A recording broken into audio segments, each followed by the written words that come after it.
వి gold trusted gold buyers తాకట్టులో ఉన్న బంగారాన్ని విడిపించి ఈ రోజు ఉన్న మార్కెట్ ధరకే కొనబడును.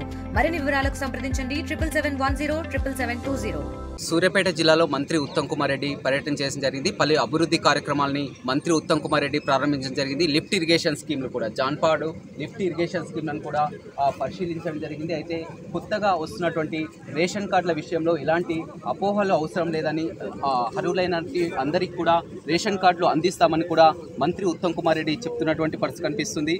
ఏదేమైనప్పటికీ కూడా ప్రజాపాలనలో దరఖాస్తులు చేసుకున్న ప్రతి ఒక్కరికి, అదేవిధంగా రేపు గ్రామ సభలలో కూడా దరఖాస్తు చేసుకోవచ్చు. ఇది నిరంతర ప్రక్రియ అని కూడా మంత్రి ఉత్తమ్ కుమార్ రెడ్డి చెప్పడం జరిగింది.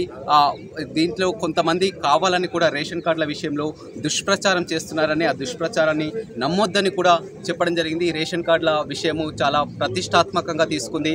గతంలో బీఆర్ఎస్ హయాంలో చూసినట్లయితే 10 ఏళ్ల కాలంలో కూడా రేషన్ కార్డులు ఇవ్వనటువంటి పరిస్థితి, కానీ చెప్పినటువంటి మాట ప్రకారం రేషన్ కార్డులు ఇస్తాం. అదేవిధంగా ఏదైతే ఉందో రైతు భరోసాపై కూడా మొత్తం సేద్యం చేసే భూములన్నింటికి కూడా రైతు భరోసా అందిస్తామని కూడా చెప్పడం జరిగింది. రేషన్ కార్డుల విషయంపై మనతో మాట్లాడడానికి మంత్రి ఉత్తమ్ కుమార్ రెడ్డి ఉన్నారు, అడిగి తెలుసుకుందాం. రేషన్ కార్డుల విషయంలో ఎలాంటి అపోహలని నమ్మొద్దని, అర్హులైన ప్రతి ఒక్కరికి కూడా రేషన్ కార్డులు అందిస్తామని కూడా మంత్రి ఉత్తమ్ కుమార్ రెడ్డి చెప్పడం జరిగింది. ప్రజాపాలనలో దరఖాస్తు చేసుకున్నవారు ఆ తర్వాత గ్రామ సభల్లో కూడా దరఖాస్తు చేసుకోవచ్చు. ఎలాంటి అపోహలని నమ్మొద్దని కూడా మంత్రి ఉత్తమ్ కుమార్ రెడ్డి చెప్తున్నటువంటి పరిస్థితి. సార్ చెప్పండి, రేపు జనవరి 26 నుంచి కూడా ప్రతిష్టాత్మకంగా రేషన్ కార్డుల పంపిణీ ఉంటుంది. రేషన్ కార్డుల విషయంలో చాలా వరకు అపోహలు కల్పిస్తున్నారు, ఏం చెప్తారు? సరే, ఏమీ అపోహలు అనుమానాలు అవసరం లేదు రమేష్. నీ ద్వారా, మీ ఆర్టీవీ ద్వారా అందరికీ స్పష్టంగా తెలియజేయండి. 26వ తారీఖు ఈ రేషన్ కార్డుల పంపిణీ ప్రక్రియ జస్ట్ మొదలవుతుంది. ఇదొక నిరంతర కార్యక్రమము. తెలంగాణ రాష్ట్రంలో అర్హత ఉండి, ఎలిజిబిలిటీ ఉండి రేషన్ కార్డుకి ఈ రేషన్ కార్డు అప్లికేషన్స్ తీసుకోవడం, పంపిణీ చేయడం ఒక నిరంతర కార్యక్రమంగా 26వ తారీఖు మొదలు పెడుతున్నాము. సోషియో ఎకనామిక్ సర్వే ఆధారంగా చేస్తున్నాము.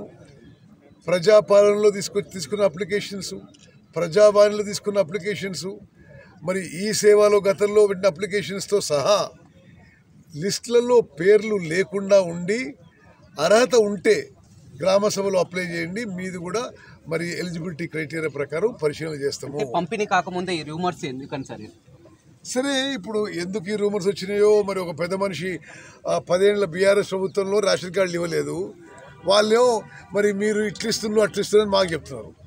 మరి సోషియో ఎకనామిక్ సర్వే ప్రకారం ఇవ్వాలన్నా, మరి ప్రజాపాలన మేరక, ప్రజావాణి మేరక, ఈ సేవ మేరక, గ్రామ సభల మేరక అన్నిటికీ ఎక్కడ అప్లికేషన్ వచ్చినా మేము తీసుకొని పరిశీలన చేసి, ఎగ్జామిన్ చేసి, స్క్రూటినైజ్ చేసి రాష్ట్రంలో ఎలిజిబుల్ ఇచ్చిన వాళ్ళకి, అర్హత వాళ్ళందరికీ రేషన్ కార్డు ఇవ్వబోతున్నాం.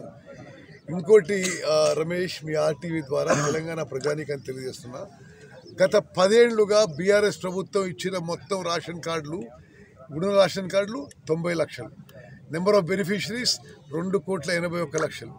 వాళ్ళు 10 ఏళ్ల పాటు ఇచ్చిన రేషన్ కార్డులు 40,000. మేము ఇచ్చే ఈ మొత్తం ప్రక్రియ, కొత్త రేషన్ కార్డులు, పాత రేషన్ కార్డులు అడిషనల్ మెంబర్స్ ద్వారా పూర్తిగా ఒక 40 లక్షల మందికి బెనిఫిషరీస్గా అయ్యే విధంగా మేము ముందుకు పోతున్నాం అని చెప్పి నేను మనవి చేస్తున్నా. ఓకే, ఇప్పుడు మేము అతి త్వరలో ఈ రేషన్ కార్డు ప్రక్రియ పూర్తి కాగానే ప్రతి ఒక్కరికి 6 కిలోల పైకి తీసుకొని అక్కడి నుంచి చేసుకొని క్వాలిటీ సన్నబియ్యం ఉచితంగా ఇవ్వబోతున్నారు. సార్, మరోవైపు ఇరిగేషన్ మినిస్టర్ గా ఉన్నారు, సెక్షన్ 3 వాదనలు విన్నవించబోతున్నారు. ఒక గ్రేట్ అచీవ్మెంట్ అని చెప్పవచ్చు. ఎలా చేస్తారు సార్? అది జలాల పంపు విషయంలో గతంలో అన్యాయం జరిగింది 10 ఏళ్ల కాలంలో అని కూడా టైం లేదు, కానీ ఒకటే నిమిషం చెప్తాను. గత 10 ఏళ్లుగా గత బీఆర్ఎస్ ప్రభుత్వంలో 811 టీఎంసీలో ఆంధ్రాకి 512, తెలంగాణకి 299 టీఎంసీలు ఒప్పుకుంది గతంలో ప్రభుత్వంలో ఉన్న పెద్ద మనుషులు. ఇది తెలంగాణకి ద్రోహం, అన్యాయం చేసిన వాడు. దానికి వ్యతిరేకంగా మేము వాదనలు వినిపించి 811 టీఎంసీలో మనకి 70 టీఎంసీలు రావాలని వాదనలు మేము బ్రిజేష్ ట్రిబ్యునల్ వినిపించినాం. మా వాదన కూడా వాళ్ళు పరిశీలిస్తామని చెప్పి హామీ. అంటే హరీష్ రావు చెప్తున్నటువంటి ప్రకారం మా గతంలో కేసీఆర్ పోరాటం వల్లనే సెక్షన్ 3 కేసీఆర్ పోరాటం చేయలేదు.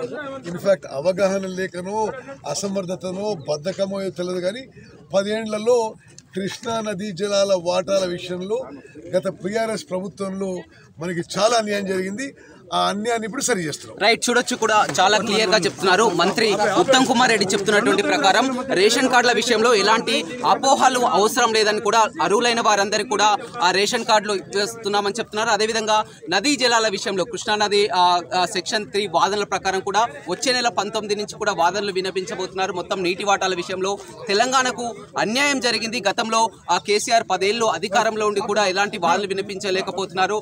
అదేవిధంగా ఎక్కువ వాటా దక్కే కూడా వాదనలు వినిపిస్తామని చెప్తున్నారు. ఏదేమైనప్పటికీ కూడా ఇటు రేషన్ కార్డు అదేవిధంగా సివిల్ సప్లైగా అదేవిధంగా ఇరిగేషన్ విధంగా కూడా ఎంతో బాధ్యత ఉంది. కానీ ప్రజలు ఏవైనా ప్రతిపక్షాలు చెప్పే మాటల్ని నమ్మొద్దని, ఎలాంటి అపోహలు అవసరం లేదు. ప్రజాపాలనలో దరఖాస్తు చేసుకున్న ప్రతి ఒక్కరూ అదేవిధంగా గ్రామ సభల్లో కూడా దరఖాస్తు చేసుకోవచ్చని, నిరంతర ప్రక్రియని కూడా ఎలాంటి అపోహలకు కూడా తావివ్వకుండా ఒక క్లారిటీ అయితే ఆర్టీవీతో ఎక్స్క్లూజివ్గా మాట్లాడుతూ మంత్రి ఉత్తమ్ కుమార్ రెడ్డి చెప్పడం జరిగింది. Vote studio.